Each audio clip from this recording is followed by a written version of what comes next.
Moi, j'ai prévu une présentation qui est un peu plus large et qui veut faire un panorama assez rapide du paysage du calcul. Donc, ça sera peut-être un autre angle de vue. Et puis, c'est aussi un angle de vue un peu plus sous l'aspect administrateur système. Voilà, vu que c'est plus mon cœur de métier. Donc le but de l'exposé, je vais essayer de vous donner une vision un peu générale du calcul en France, quelles sont les ressources disponibles, comment c'est organisé, quelles sont les formations accessibles, vous donner aussi des éléments de décision lorsque vous avez à utiliser ce type de ressources. Donc, comment le calcul est organisé, que ce soit en France ou à l'échelon européen. Donc, il y a une organisation qui est assez pyramidale avec la notion de tiers, tiers 0, tiers 1 et tiers 2, tiers 3. Je vais y revenir. Ça, c'est la première organisation, très hiérarchisée et pyramidale. Et ensuite, il y a des organisations qui sont un peu plus transversales à travers différentes fédérations. Concernant l'organisation en tiers, donc on part du tiers 3, qui est, on va dire, le tiers le plus bas niveau, qui correspond à des ressources de calcul qui sont déployées dans les unités, dans les labos. C'est le premier niveau. Ensuite, on monte d'un niveau, on passe à l'échelon régional avec le tiers 2 et les data centers à rayonnement régional que sont les mésocentres. Donc, par exemple, nous ici, sur Montpellier, on a le méso-ATLR. Côté Toulouse, il y a la plateforme Genotool et le Calmip. Donc, il y en a d'autres répartis sur le territoire. Ensuite, au niveau du tiers 1, on passe sur les centres de calcul à rayonnement national. On compte en France 4 centres nationaux, 2 en Île-de-France, l'IDRIS à Orsay, le TGCC au CEA. On a ici à Montpellier le CINES et à Lyon le centre de calcul de Lien 2P3. Ces centres de calcul nationaux sont gérés par une société qui s'appelle le GENSI. Donc c'est un groupement national pour le calcul intensif. Et dernier tiers, donc le plus haut niveau, à l'échelon européen, il y a des super calculateurs qui sont gérés par un organisme qui s'appelle PRACE. Et chaque centre national de chaque pays dédie une partie de ses ressources pour le tiers zéro. Donc, à quoi ça ressemble ces supercalculateurs? Donc, celui en haut à gauche, c'est le calculateur qui est installé à l'IDRIS, qui s'appelle Janzé, qui est développé par la société HP. Donc, c'est un calculateur qui est très récent, qui a été mis en service en 2020. Et les propriétés intéressantes, c'est qu'il a des partitions en GPU et des partitions en CPU. Donc, il a été conçu pour offrir un environnement qui se prête bien à des applications de type intelligence artificielle et deep learning. Donc, que ce soit pour la partie matérielle, donc ils ont des GPU, énormément de GPU, et puis ils proposent aussi au niveau logiciel tout un environnement et des bibliothèques qui permettent de faire tourner des applications de type intelligence artificielle. En bas à gauche, il y a le calculateur qui est Joyo Curie, installé au TGCC. Donc ça, c'est un calculateur un peu plus ancien qui a été mis en service en 2018. Donc à l'époque, il était dans le top 50 des plus gros calculateurs au niveau mondial. Depuis, il a un peu reculé. Je crois que là, je regardais hier, il est encore le 70e supercalculateur. Donc c'est quand même, ça montre qu'au niveau français, on est quand même plutôt bien positionné au niveau des domaines des supercalculateurs. Ici, en haut à gauche, le calculateur Oxygène qui est installé au CINES. Donc, à quoi ça ressemble finalement ces supercalculateurs? Eh ben, c'est énormément d'unités de calcul qui sont regroupées euh, et qui sont connectées entre elles avec des liaisons rapides, type InfiniBand ou OmniPass, et qui sont connectées à des ressources de stockage euh, rapides en général, donc par exemple des disques SSD. Là, c'est la carte de France des mésocentres. Donc, comme j'ai dit, nous, ici à Montpellier, on a un méso-ATLR. Toulouse dispose également de mésocentres. Et on voit qu'on en a différents répartis sur tout le territoire. Un petit mot sur les fédérations. Donc là, c'est une organisation un peu plus transversale et une mutualisation des ressources. Donc la première fédération, c'est France Grille. Donc c'est un partenaire avec lequel on travaille dans le cadre de Phénom. C'est un GIS et une IR qui regroupe la plupart des partenaires académiques, dont l'INRA. Donc je vois que si, il y a l'INRA, je l'ai mis. Et qui fournit des ressources de deux types. Je vais y revenir. Type grille, ça c'était historiquement les premiers services qu'ils proposaient. Maintenant, ils proposent aussi du cloud et du stockage. La caractéristique, c'est que c'est un peu agnostique vis-à-vis du domaine. Au départ, c'était très centré physique.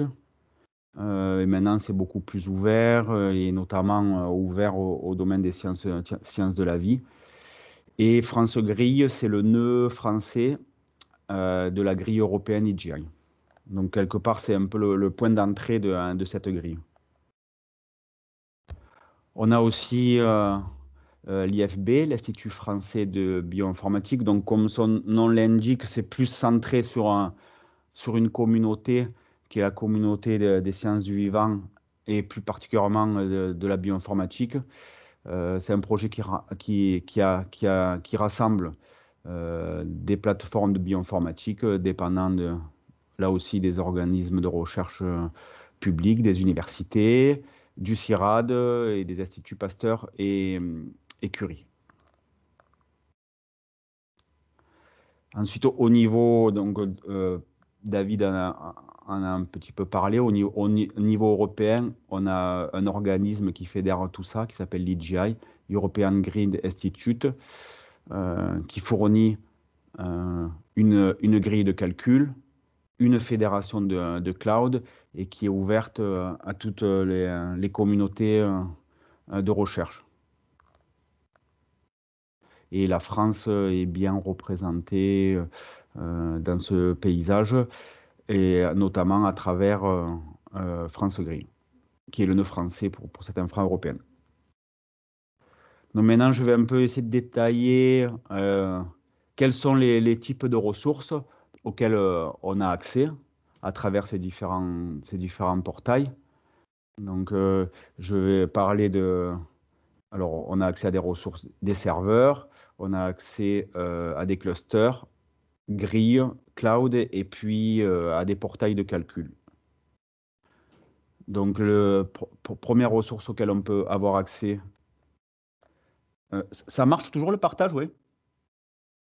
Tout à fait.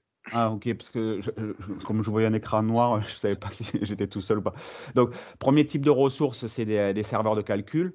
Ça peut être soit une machine physique ou une machine virtuelle, généralement sous environnement Linux qui possède plusieurs CPU, de la mémoire vive et du stockage.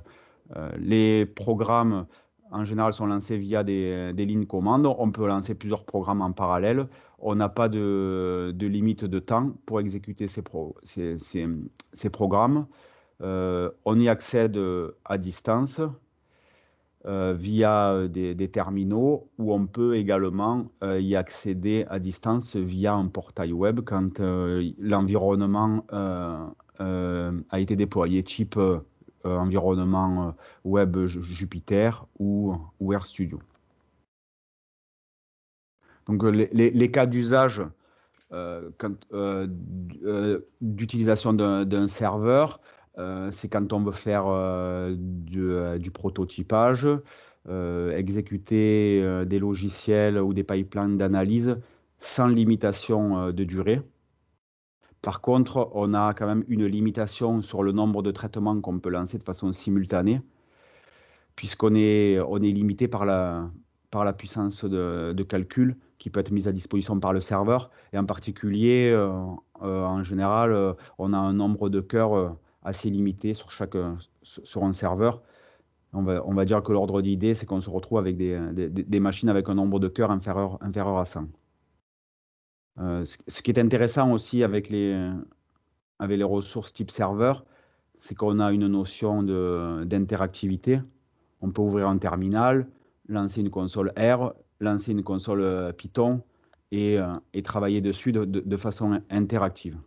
Donc comment on l'utilise? Bon, première chose, il faut avoir un compte, s'authentifier sur le serveur. Donc il y a deux modes d'authentification, soit par mot de passe, soit par clé SSH.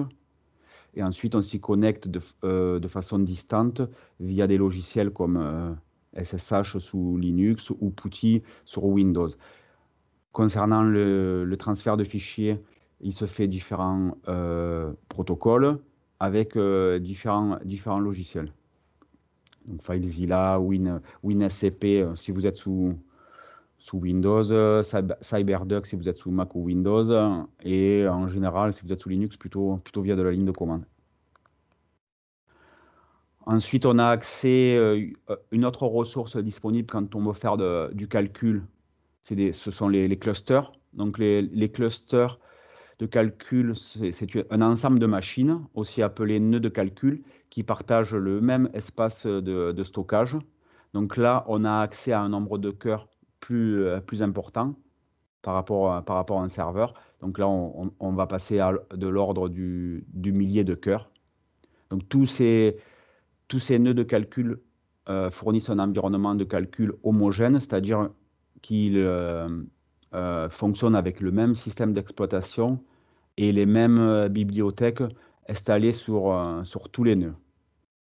Donc ça peut également être une contrainte. Ça veut dire que quand on a des calculs à faire tourner sur un cluster, il faut s'assurer que les bibliothèques soient bien installées sur les différents nœuds. Donc, et la différence par rapport à un serveur, c'est qu'on ne peut pas exécuter de façon interactive les programmes, par exemple à travers une console Python ou une console R. En fait, pour faire tourner des calculs sur un cluster, il faut envoyer ce qu'on appelle des jobs, des demandes d'exécution de programmes qui sont gérées par un ordonnanceur, un scheduler, qui gère la file d'attente des jobs et lance les travaux. Il y a une contrainte, c'est que le temps d'exécution de ces programmes, en général, est limité pour éviter d'emboliser l'infrastructure et que les jobs sont automatiquement arrêtés lorsqu'ils dépassent un certain temps alloué. Et en général, sur les clusters, on a plusieurs files d'attente, une file pour les jobs courts et une file pour les jobs longs. Donc, le cas d'utilisation qui se prête bien à l'usage des clusters, c'est lorsqu'on a énormément de petits jobs relativement courts à exécuter. Donc, court, c'est qui dure moins d'une journée. Donc, c'est utile et c'est pertinent l'utilisation d'un cluster lorsqu'on est capable de paralléliser son code. Si le traitement n'est pas parallélisable, c'est pas forcément pertinent d'utiliser ce genre d'environnement. Donc la parallélisation, elle peut être vue à deux niveaux. Ça peut être soit une parallélisation vraiment du traitement, et ça peut être aussi une parallélisation par les données. Donc, si par exemple, vous devez faire tourner le même traitement sur X génotypes, ben, quelque part, ça peut être pertinent de le faire tourner comme ça sur un cluster. Et par contre, les limites, c'est comme j'ai dit au début, c'est qu'une fois qu'on a lancé son traitement sur un cluster, ben, on ne peut plus revenir dessus. Il faut attendre qu'il se termine pour avoir le résultat et il n'y a pas d'interactivité possible. Donc, comment on soumet ces traitements? Donc, ça se fait via un gestionnaire de tâches, un scheduler. Donc, il faut décrire ces traitements selon une certaine syntaxe et l'envoyer à ce gestionnaire. Voilà. Donc, on le décrit à travers un fichier de configuration qui contient les options d'exécution, quel est l'environnement d'exécution, les ressources dont on a besoin, et le script de traitement proprement dit. Ensuite, encore un autre niveau, c'est le niveau type grille, où là, on a accès à des ressources, donc plusieurs centaines dans le cas de l'EGI, qui sont distribuées géographiquement et qui ont des configurations matérielles hétérogènes. Matériel et puis aussi logiciel hétérogène. Donc là, le gestionnaire des tâches qui permet d'ordonnancer tous ces traitements s'appelle le logiciel Jirac et il permet d'organiser la file d'attente et les demandes d'exécution de jobs. Donc comme sur un cluster, on ne peut pas lancer des programmes de façon interactive et les temps d'exécution sont limités. Et pareil, les jobs sont automatiquement arrêtés lorsqu'ils dépassent un certain temps alloué. Donc là, contrairement au serveur ou au cluster, les différents nœuds sont situés sur des localisations géographiques distinctes. Le stockage, la partie stockage n'est pas partagée. Donc ça a quand même une conséquence. Ça veut dire que les accès aux données sont beaucoup plus lents par rapport à des ressources type serveur ou type cluster. Donc ça, c'est vrai que ça oriente aussi les cas d'utilisation de ce type de ressources. Donc c'est plutôt intéressant quand on doit exécuter plusieurs centaines à plusieurs millions de traitements courts et indépendants qui vont s'exécuter dans un environnement hétérogène. C'est plutôt utilisé pour des projets de simulation numérique, par exemple pour explorer un grand nombre de jeux de paramètres possibles, mais qui n'exigent pas des accès à de grandes quantités de données. Donc pour la partie deep learning et analyse d'images, a priori, ce n'est pas forcément l'environnement le plus adapté pour ce cas d'utilisation.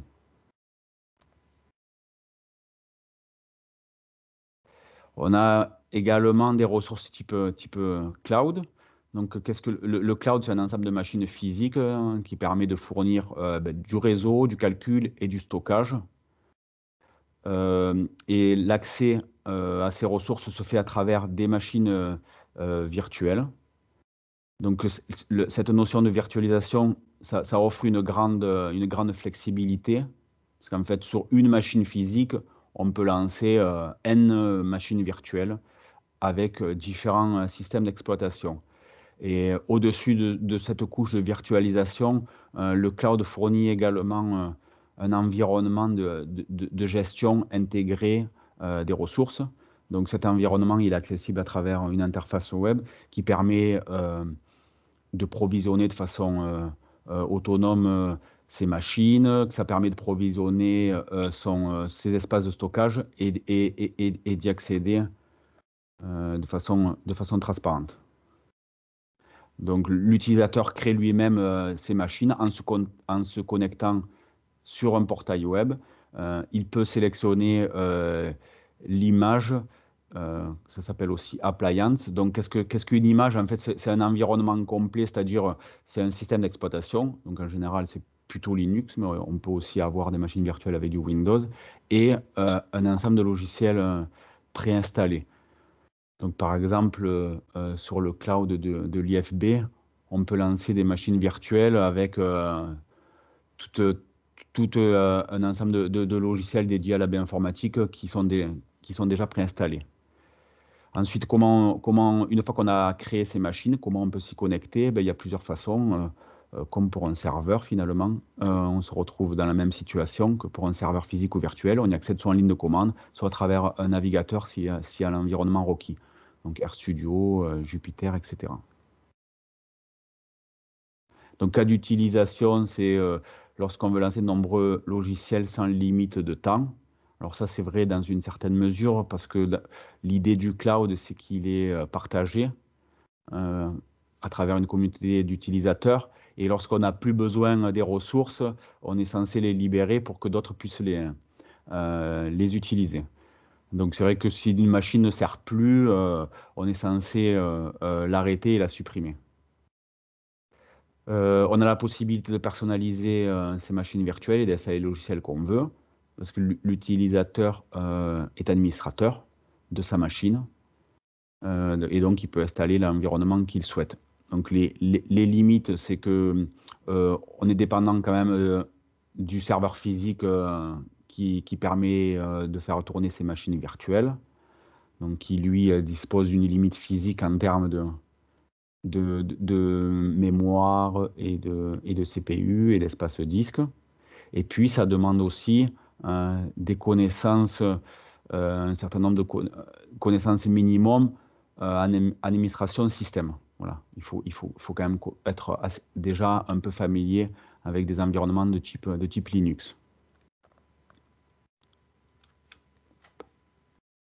Et dernier niveau, et les ressources de calcul peuvent être accessibles à travers un portail de calcul. Donc, David vous en a présenté plusieurs. Et là, on a accès à un portail intégré qui, en général, permet d'offrir un catalogue de modèles, qui permet aussi d'accéder à des jeux de données. Vous allez peut-être retrouver là dans la littérature, souvent on appelle ça des VRE pour Virtual Research Environment. Donc là en bas, j'en ai mis plusieurs. Donc le portail Deep Hybrid Data Cloud qui est porté par l'IGI et qui sera présenté par Ali. Il y en a d'autres au niveau européen. Il y a aussi le portail D4Science. J'ai rajouté Deep Imagic a également présenté David tout à l'heure. Donc là, les cas d'utilisation, c'est plutôt pour des utilisateurs type peut-être plus expérimentateurs et biologistes ou agronomes qui ont des compétences limitées en programmation. Les limites, c'est que ces environnements peuvent être un peu de type boîte noire, clic au bouton, éventuellement il y a moins d'options disponibles. Et puis on peut se retrouver aussi avec des environnements intégrés, mais avec du coup des fois un peu des lourdeurs liées à cette intégration. Comment on peut les utiliser, soit à travers un portail web avec des interfaces et plutôt des choses type clic-bouton, mais aussi on peut les interroger en ligne de commande, puisque en général ces portails fournissent des interfaces de programmation API qui permettent de discuter avec de façon programmatique. J'avais juste mis un peu la différence en termes d'architecture entre un CPU et un GPU. Donc, qu'est-ce qui fait la différence? C'est le nombre d'unités de traitement qui est beaucoup plus grand pour une architecture de type GPU et donc qui est très indiqué en intelligence artificielle et notamment en deep learning lorsqu'on a affaire de l'optimisation, qu'on a affaire à énormément de calculs matriciels. Donc dans ce cas-là, les environnements de type GPU sont plus efficaces que les environnements de type CPU. Donc j'ai mis sur cette diapo un peu une grille de décision sur les différentes technologies. Donc ça reprend ce que je vous ai présenté sur les diapos précédentes. Je vais y passer rapidement. Un mot sur les formations. Il y a un groupe calcul qui est porté par le CNRS qui propose régulièrement des formations dédiées au calcul, des cafés numériques. Donc ça peut être intéressant pour se tenir au courant de ce qui se fait. Il y a des actions aussi qui sont portées dans l'Institut par la DIPSO, par le département agro-écosystème. Il y a également des formations proposées par France Grille et des journées d'animation, notamment les journées JCAD, journées calcul et données, qui réunissent différentes communautés utilisatrices des ressources de calcul. C'est des espaces d'échange qui sont souvent assez intéressants. Et si vous avez l'occasion d'y aller, je vous encourage à le faire parce que c'est quand même souvent un peu enrichissant de voir ce qui se fait dans d'autres communautés. Et je vais finir ma présentation. J'espère que je n'ai pas été trop long. En disant un mot, David l'a déjà un peu introduit sur le projet EGI ACE. Donc c'était un call ouvert par l'EGI et l'objectif c'est de promouvoir les infrastructures et services proposés par l'EGI et d'ouvrir ces infrastructures et ces services à différentes communautés scientifiques et en particulier les communautés recherche avec un peu une dimension internationale. Et donc on a répondu à cet appel et on a été retenu et dans notre cas la communauté visée c'est la communauté du phénotypage des plantes et les partenaires qui sont embarqués dans ce projet. Il y a les gens du réseau Norplant Hub, en particulier les universités de Copenhague et d'Helsinki. On a bien sûr les gens qui travaillent dans Phenom Emphasis et l'université de Wageningen. Donc on a prévu de travailler sur différents aspects. Le WP1, c'est plutôt sur la partie gestion de données proprement dite, donc je ne vais pas trop le détailler. On a prévu de déployer le système d'information OpenSilex sur les infrastructures cloud de l'EGI et connecter ce système d'information avec les services fournis par l'EGI, en particulier l'authentification fédérée et des services de stockage distribués. Le World Package 2 qui est peut-être concerne un peu plus la réunion du jour, c'est la partie analyse de données. Donc là, on a prévu de déployer des modèles sur le portail Deep Hybrid Data Cloud. Donc Ali le présentera un peu plus en détail. Et l'idée, c'est qu'à travers ce portail, c'est aussi pouvoir traiter des jeux de données acquises par les différents partenaires. Et notamment, on a identifié déjà des jeux de données, notamment données racinaires produites sur la plateforme 4PMI à Dijon. Et puis aussi déployer un portail d'annotation d'images en ligne. On a prévu aussi de travailler sur ces aspects. Et le dernier Work Package, c'est plutôt l'aspect interopérabilité, publication de données et intégration de sources de données hétérogènes. Voilà, je crois que c'était tout pour moi. J'ai fini ma présentation. Je vous remercie pour votre attention.